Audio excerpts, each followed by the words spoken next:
me today is Matt with Magestic Technologies. He's our subject matter expert, and he will be presenting today and over the course of the next 3 webinars.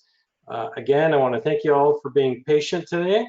And again, sorry about the little bit of a technical difficulties. Hopefully we'll iron things out on our next go around. But Matt, you can go ahead and take on the show. Well, maybe I should just quickly jump in here for a second. Sorry about that. As I said, my name is Robert Buccinich from SolidCAD. Been with SolidCAD now for over 13 years, reaching 14 years very soon. I'm in the advanced manufacturing team. We sell products like TruNest and many other products here at Autodesk that has Power Shape, Power Mill, Feature Cam, all the Autodesk CAM products. And like I said, TruNest is one of our products as well that we work with Magestic on this. So Matt, can you put on the next slide for a second? I just want to talk a little bit about SolidCAD quickly. Thank you. So, you know, our focus is really to help our clients to implement the technology and basically to optimize all your workflows with the Autodesk portfolio. Next, please.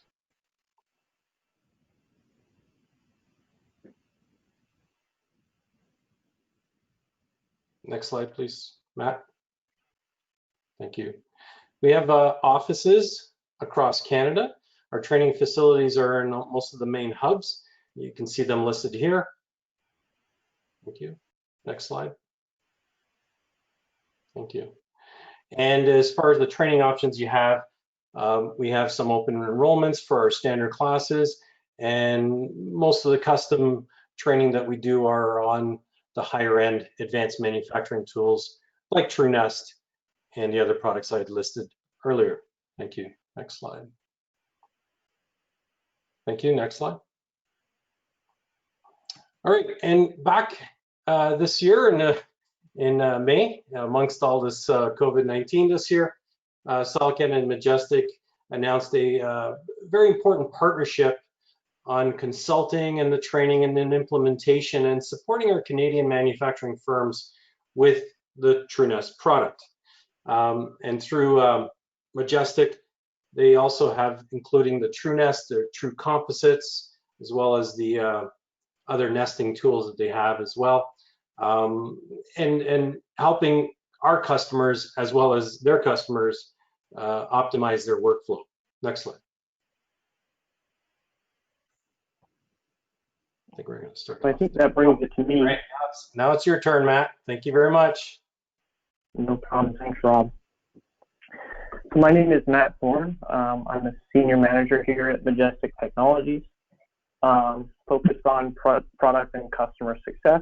And I'll be taking you through the webinar today.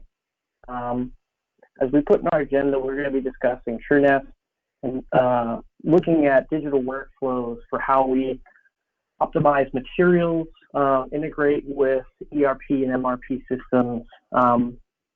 We're going to show off our interface to Inventor and to Vault, leveraging the PLM lifecycle as well as material and inventory management. And specifically on the cutting side, we're going to be looking at laser sheet metal fabrication today. So some optimizations around common line cutting, fly cutting, etching, tabbing, and touching on some of the nesting algorithms as well. So I just wanted to give a brief overview about TruNest and Magestic Technologies. So TruNest has been available since 1991, and it is an advanced nesting and manufacturing software covering industries in transportation, aerospace, construction, and power generation. And our specialty here with TruNest is really integration and automation. We provide a very robust platform in order to allow users to customize workflows and really bring in data from all systems through the entire design and manufacturing workflow. So some of that includes the materials that we manufacture from. So we're looking at materials like metal, wood, composites, leather, also grating, honeycomb core, plastic, foam materials, any kind of bar extrusions, thick or thin. It really doesn't matter whether you're doing light gauge, stainless, or thick gauge materials. We can optimize the program for each of those processes and the machine tools that run them. For example, just in general, we can program for contour cutting machines as well as multi-tool cutting processing machines. So for contour cutting, we have lasers, water jets, plasmas, oxyfuels, multi-tool cutting, punch press, routers, combination of those, punch laser, punch routers. We write all of our own processors for TruNest at Magestic Technologies, so we can support whatever machine that you're running there. So in general, TruNest as a workflow is really at the center of the design to manufacturing process. So first off, we have the design integration into TruNest. So whether that's native CAD data like AutoCAD or Inventor, or whether it's generic CAD data like DXF files or DWGs, or if it's even legacy NC data, we can bring those all into TruNest via our AnyCAD translation option within the software. We can even integrate with PLM and PDM systems like Vault or others if you have something outside of the Autodesk portfolio, and bring them directly into TruNest. So we take that design, we bring it in the shop into TruNest, and we get that to the shop floor as quickly as possible. So we can run all your different machines, whether you have lasers or punch presses, plasmas, water jets. And we do that by integrating both orders and inventory within the system in order to drive production on the shop floor. So all the while we're generating things like reports, outputs, to sync back into whether you have an MRP or ERP system, whether you have shop travelers on the floor, whatever reporting mechanisms that you're using. You can go through this entire process. At a higher level, TruNest does connect to a database architecture. So when you start to get into things like ERP and MRP, we can directly integrate those things and start to drive your sales orders through the inputs to TruNest, your inventory tracking from the shop floor, and managing what's consumed and what's remnants and things like that throughout the entire system. So with that, I'd like to take you through TruNest and show off some of the functionality within the product. So let me switch over here. Just give me 1 second.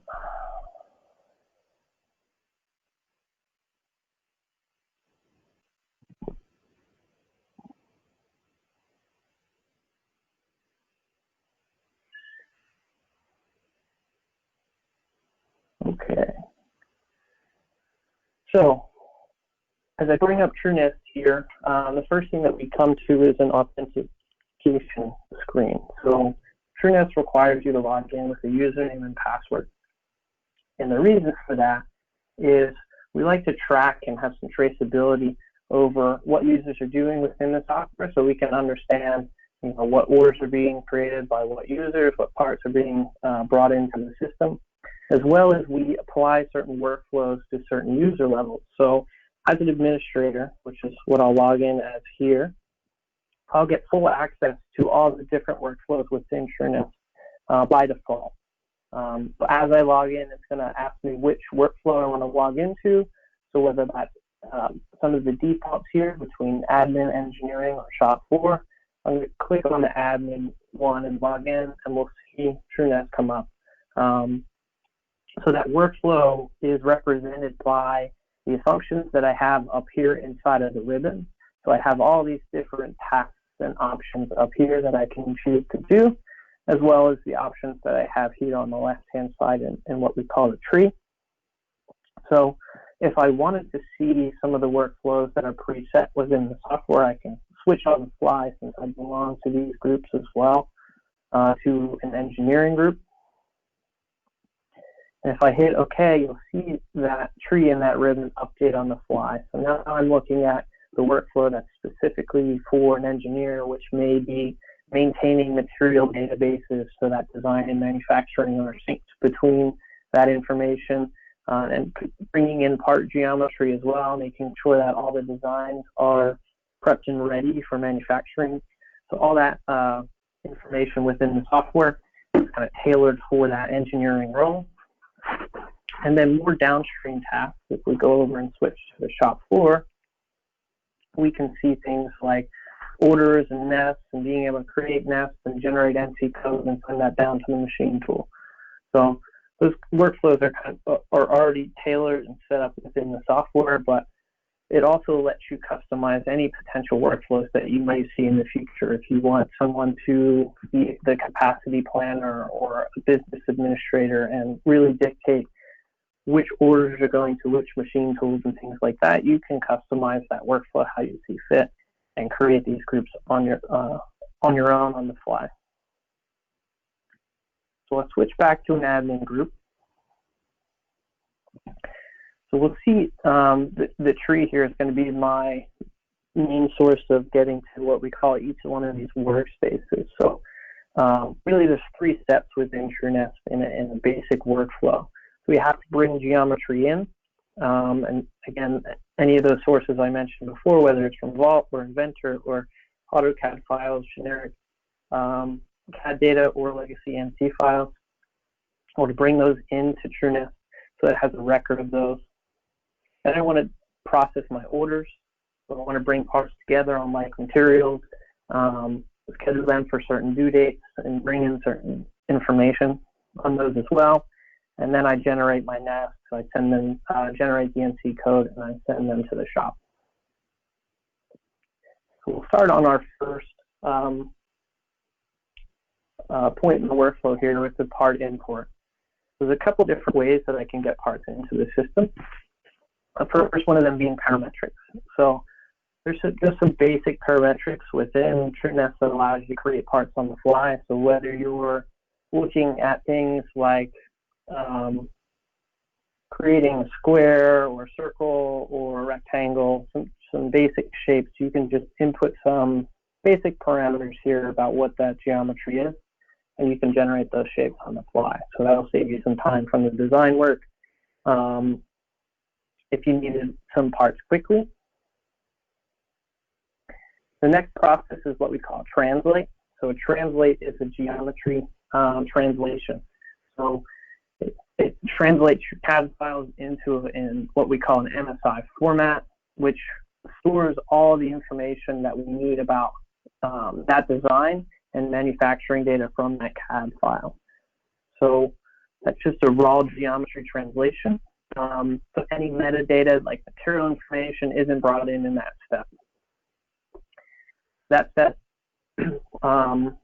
is done through our automat option. So with our automat option, we can both translate geometry and metadata information in that CAD file. So if I'm working with Inventor data, since we have that integration with TruNest, I can access things like the bill of materials and find out what materials that I'm using for each one of those parts, what the thicknesses are, what the assembly, sub-assembly structure is, any other specific or custom eye properties or information that I want to pull out of that model. I can gain access to that with an automatic translation option.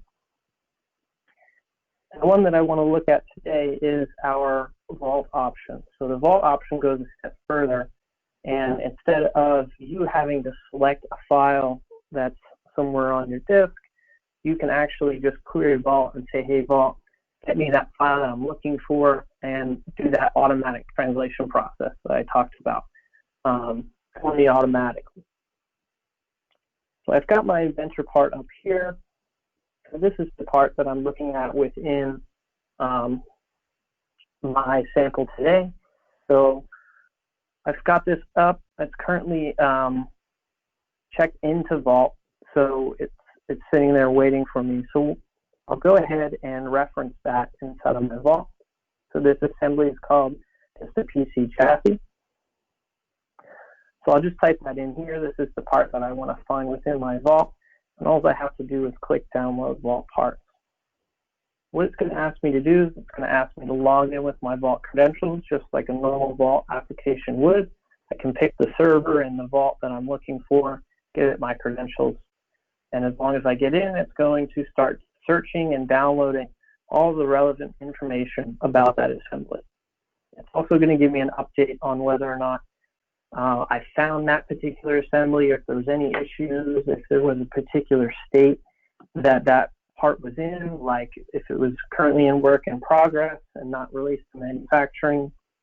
We could show those things up in this result and let you know what the status of each individual component is. So I'll click OK, and it's going to run into this translation process that I mentioned before. It's going to extract all those parts from that assembly automatically based on that bill of materials, all the material information, everything that I want inside of that assembly. Specifically in this case, we are after the sheet metal components. Since we're using the sheet metal fabrication for a laser machine, we are setting the flag within this translation process to skip any kind of standard screws or bolts or things like that, and really just investigate the sheet metal components. So it'll automatically filter those components that you don't want in that assembly, and then you don't want to drive with TruNest out of the model and bring in the stuff that you do want to. So we can see here that I have the parts. I'm bringing in bend line information as well as this metadata. So you can kind of you can see right here in the middle of the part the information about what the assembly is, what the individual part name is, what material it was, as well as the thickness. You can also see different colors on the shape. What it's doing during this translation process is it's automatically coloring geometry based on quality settings for the laser. So if I've got really small shapes and things like that that I want to have a fine accuracy on, TruNest will automatically colorize those shapes so that the quality of the laser is represented for those small shapes based on your tooling requirements. So in this case, it's using a medium quality for some of these internal shapes and a lesser quality towards the outside periphery. So you can kind of go through and see all the different components that was brought into my assembly, all the different bend line information, and the metadata that was here, and make sure everything looks okay as far as my design goes. Now, if there was a change that I wanted to make, let's take a look at this first part again. So this design, or this bend line here, is bend down at 45 degrees. So I noticed in my design history that this should actually be a 90-degree bend, not a 45-degree bend. So let's go back to Inventor. We can kind of see that here. That looks a little bit off, being a 45-degree. It should be really that 90-degree bend. So I can open up that component. And what I can do is I can take a look at that particular bend. We can edit this feature and say, okay, let's bring that back to 90. And it's going to ask me to check it out. I want to check that out from my vault so I can save that design.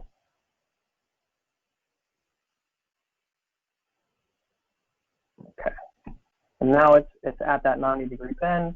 I'll check that back in. It's going to save it for me. I can give a comment. Change bend to 90 degrees. And just say OK. So now that's back into Vault with that new version of that particular assembly. And all I need to do is come back into here. We'll go ahead and just re-download that particular assembly from Vault to get the latest version of that part file. We'll go through this translation process again.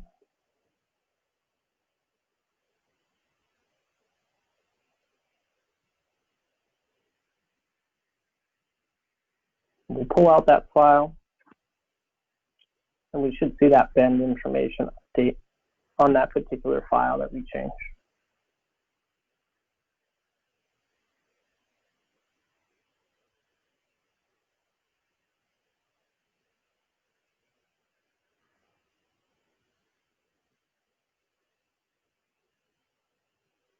We can see now it's telling us it's a 90-degree bend, which was what it should be. So at this point, I'm ready to move along in the process. Everything in the design is ready for manufacturing. I've got all my information here about the material and the parts. I'm ready to place an order. So for this next step, I'm going to go to order entry inside of my orders node in the tree.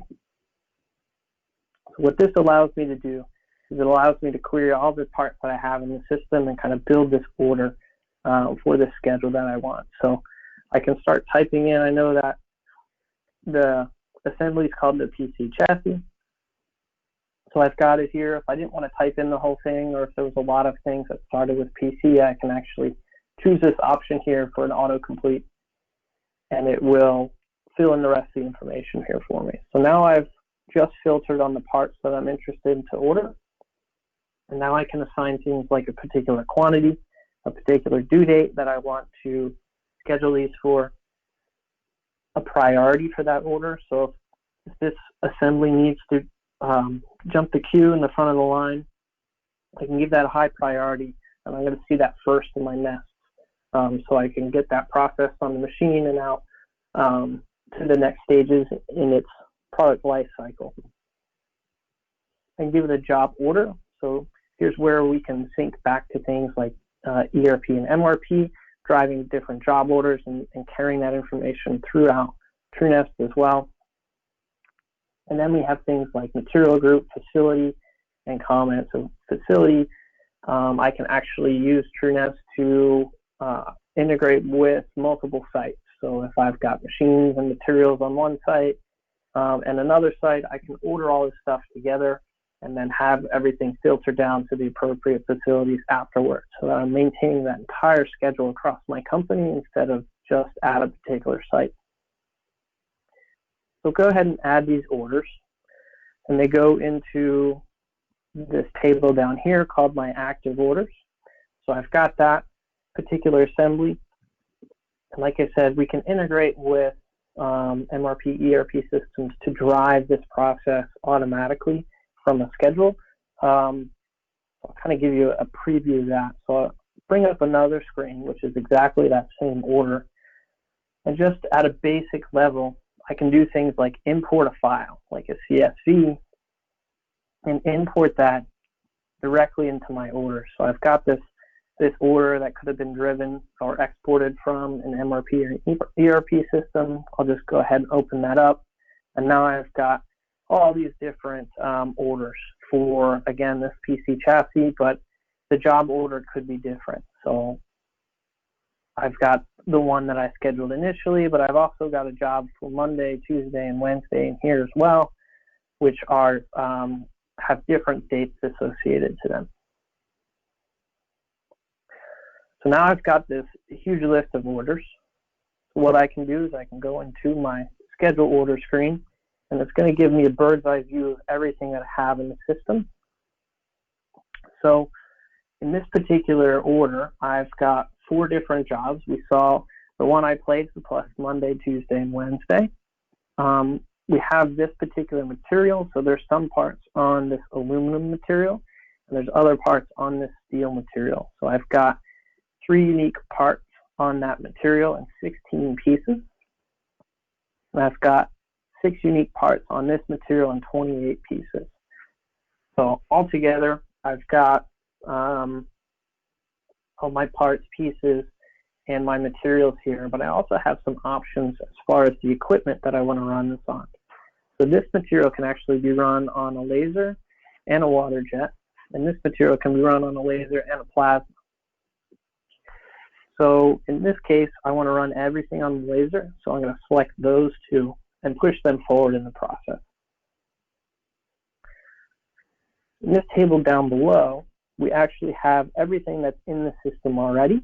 So this is current snapshot of what production looks like. So I've got things in different statuses. Everything is a different status within TruNest, whether it's ready to be nested, whether it's been nested and needs to be sent to the shop, whether it's been cut on the shop floor. I can see which machines it's currently being scheduled on, as well as the current amount of time and material that's currently scheduled on that machine.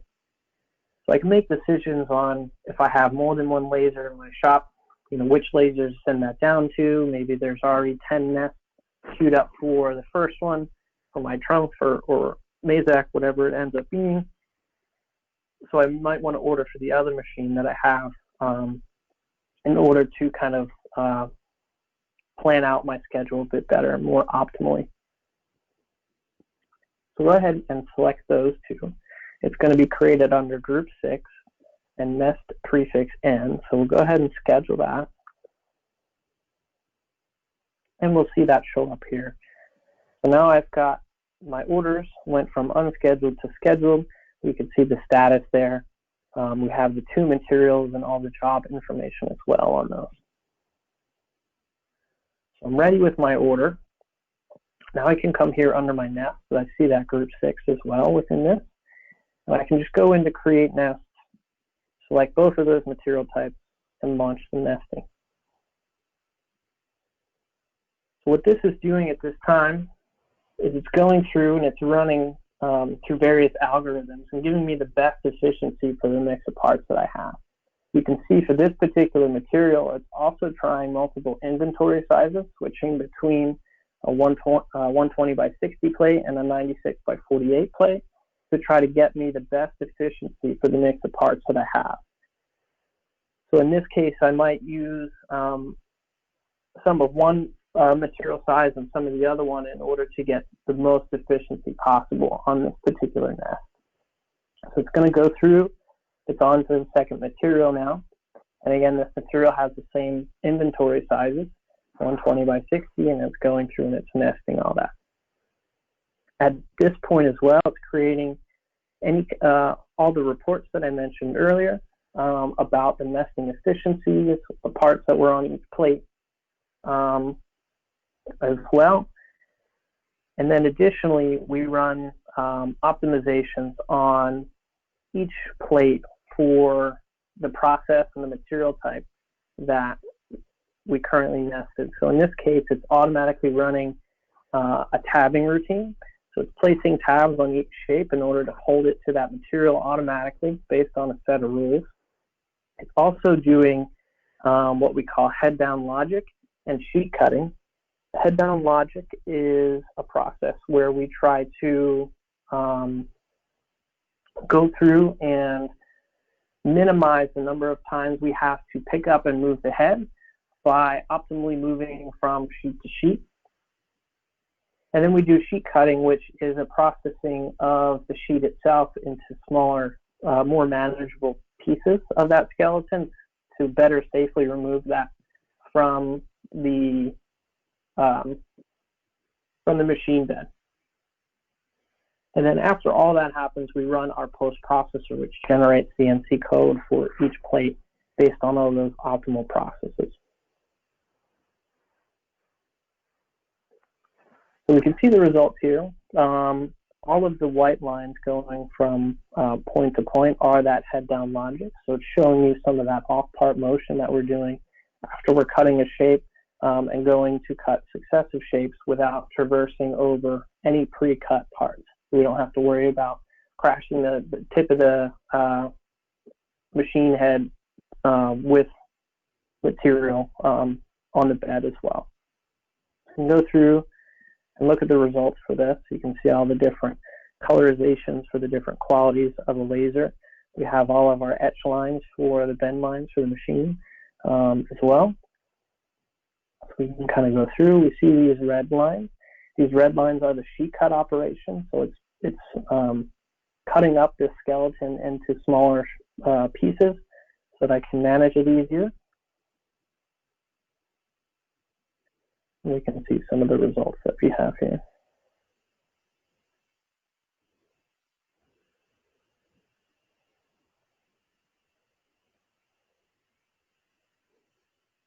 Okay. So everything looks good with that.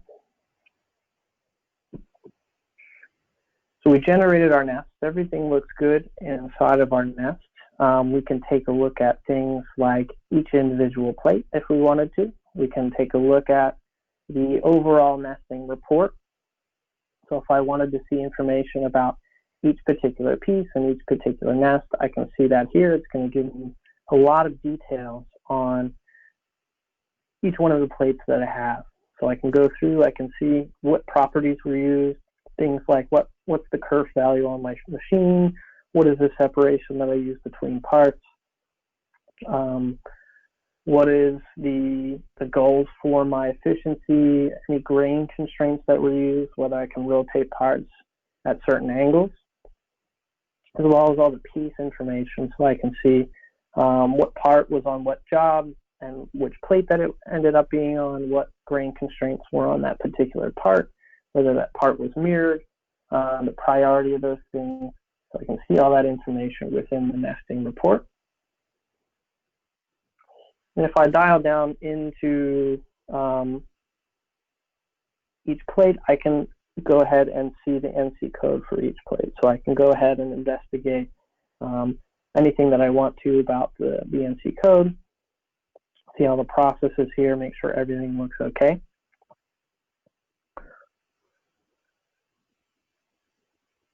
I also have under this group a managed nest node inside of the tree. And this is again going to give me a snapshot of all the materials and all the plates that were generated from that nesting process. We can see things like the efficiency right from here of that plate, whether we met our efficiency goal, which gives me the stage status, or whether it's rejected and I didn't meet that efficiency goal.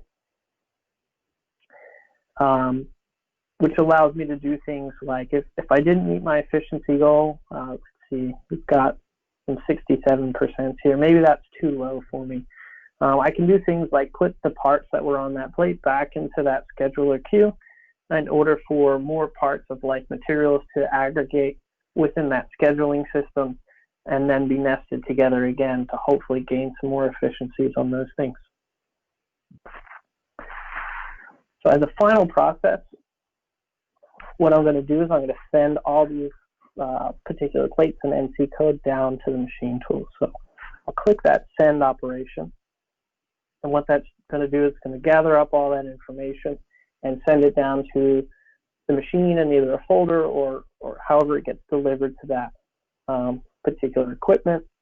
And it's going to change my status to sent down to the machine. So this tells me that as a nester, I'm done my particular operation. Now I've got to wait for feedback from the shop to let me know that those plates have been processed. So we can also take a look, if we can pull some information up here. So if we look at some of the plates towards the end of the process, we'll actually see some of them were generated with what's called a remnant code. So some of this STR0241, based on settings within the nesting software, if the remaining material is large enough for you to store back into inventory, we'll actually update inventory with those things. So if we go to our inventory, we can see that that STR0241 actually made it back into our inventory. It's got the updated length and width, and it's ready for me to use on the next run of material that I have. So we can track remnants through the system, use them for later in the process as well to gain efficiencies in material usage.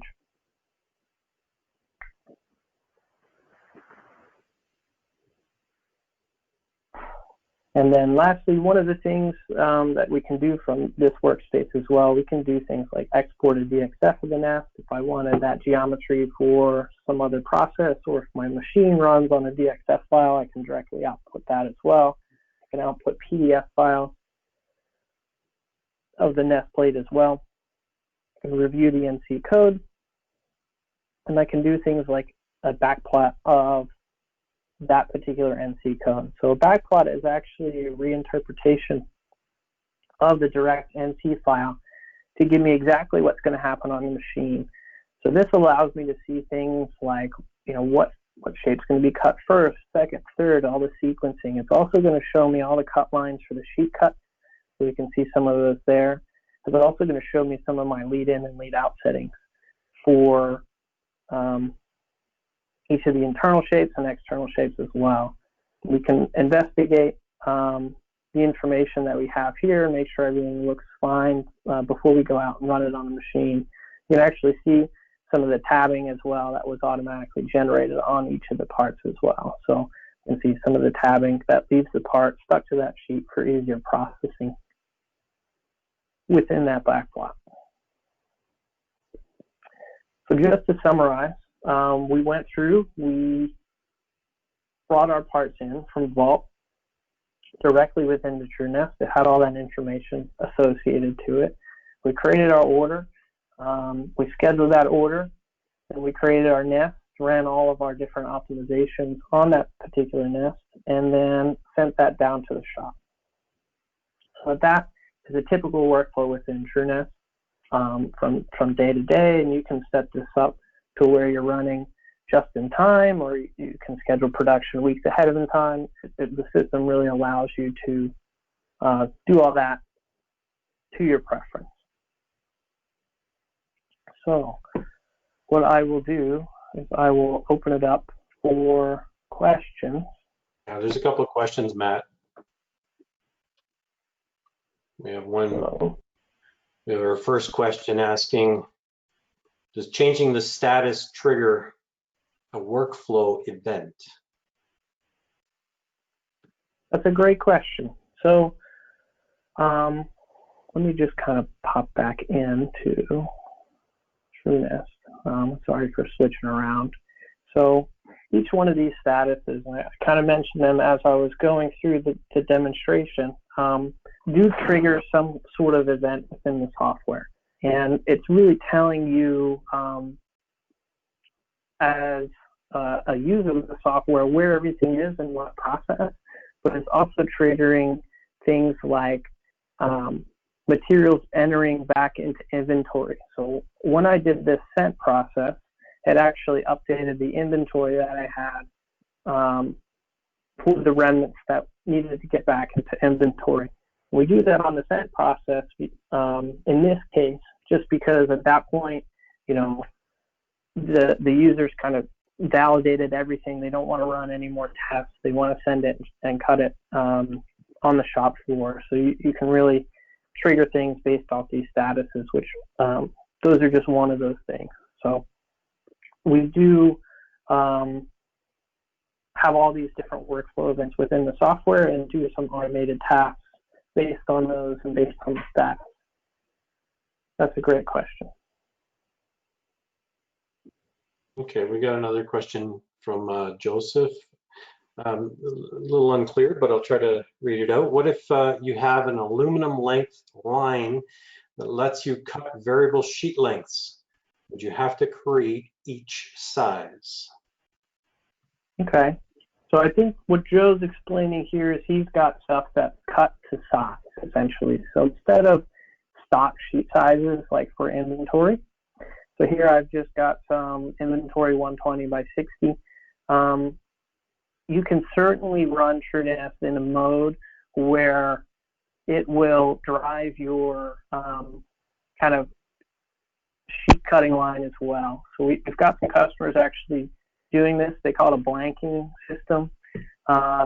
So essentially what happens is we actually pre-nest everything within the software for them so that they know exactly what their sheet lengths need to be based on constraints like frame around each part, trims on the material, things like that.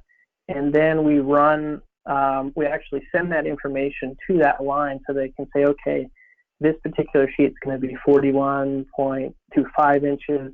This particular sheet's going to be a 46, all that stuff, and then automatically generate those processes based on those material sizes instead of the stock sizes. That's a great question. Okay, Joseph seemed to reply, yes, we purchase aluminum in a coil, then cut to any length off the coil. roll. Yep. Okay, we have a couple more questions. Can you explain common line cutting? Good question. So common line cutting is a process where we're sharing geometry between two like parts. So if we go into some of the examples that I have already in the system, we'll take it and look at the same parts, but in a common line situation. So common line nesting ignores separation values between parts because we want to put those parts close enough together that they share a particular segment. So what happens during the nesting process is those parts are spaced by the kerf width of the machine tool for that material. So what that allows us to do is it allows us to cut this particular segment one time instead of having to process both segments of each individual shape. So it's a very special nesting process, and we have unique optimization routines for the tabbing as well as the head down logic and things like that for common line cutting. So you can see some of those examples here where we're sharing some of those segments between parts.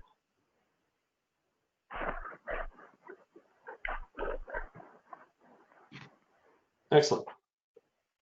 Okay, I have another question.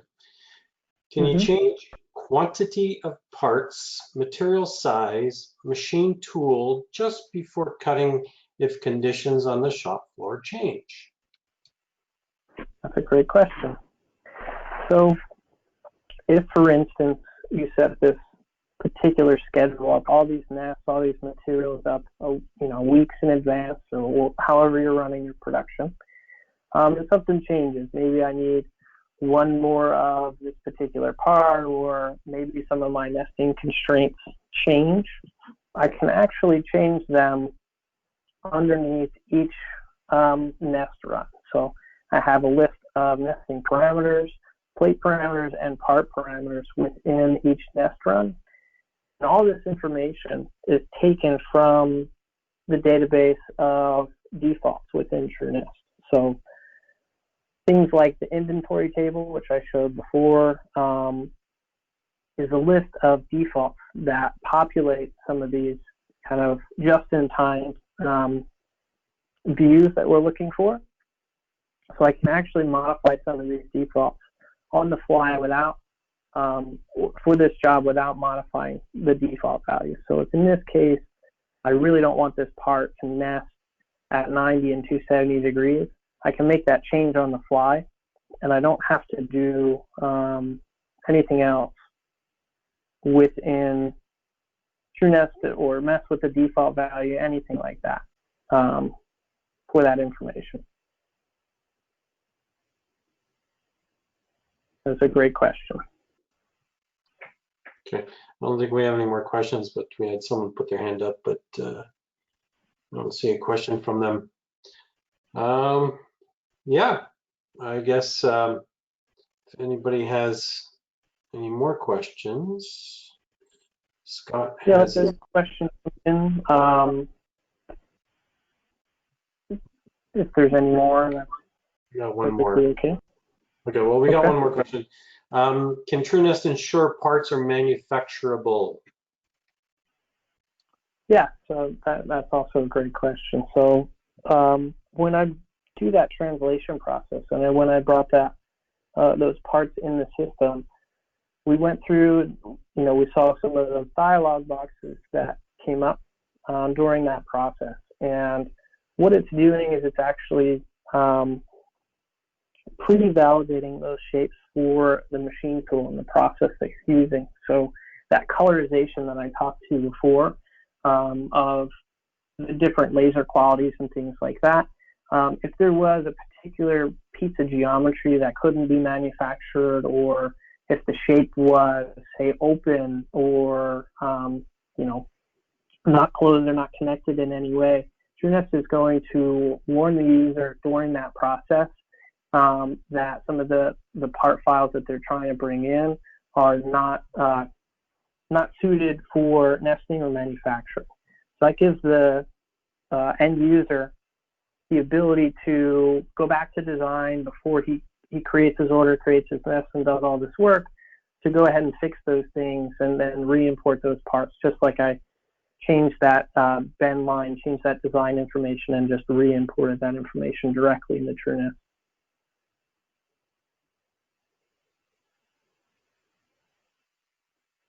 Okay, we got one more question. If you got time, Matt, for one more. Mm-hmm. Okay. Can we change the kerf value for inside and outside cutting for different profiles? Yeah, that's a great question. So on laser machines, you know, I mentioned quality a couple times for the laser. So that quality comes with a couple different parameters. So when you're running that laser at different qualities, it's going to have different focus lengths and things like that for the power that it's cutting that material at. And that's kind of where that quality factor comes in. So as part of that quality value is the kerf value. So the kerf value is how much material is removed during that cutting process. So if you wanted to particularly flag a shape yourself, you can certainly do that in design and colorize that based on the quality that you want. Or you can set up the automated rules within TruNest to intercept that geometry and colorize it for the appropriate kerf settings or quality values that you want to implement as well. That's a great question. I don't think we have any more questions right now, but I would recommend that if you have any further questions, that you can also send us an email. I think Matt, you might have some of that information on the screen. Yeah. We just got one more question. Okay, I think we can answer this one. Sure, go ahead. Is there any way we can make sure that the parts are nested properly as we need them? That's an interesting question. Yeah, so again, I'll kind of answer that question with this slide as well. So in that case, you know, I'm sure that a lot of customers have different ways that they like to see parts nested. Some nest for efficiency, some nest for quality and process. So there's a lot of different ways people want to optimize their workflows. So the way you would make sure that your parts are nested appropriately is you want to understand which, you know, how you're optimizing your nesting process. And then you can validate all that information with the tools within TruNest. So just from that graphical view, you can look at the parts, make sure that all the parts are spaced correctly based on your separation parameters. You can take a look at all the optimizations, all those things within the nest that are automatically generated, and just validate those, you know, on a per plate basis.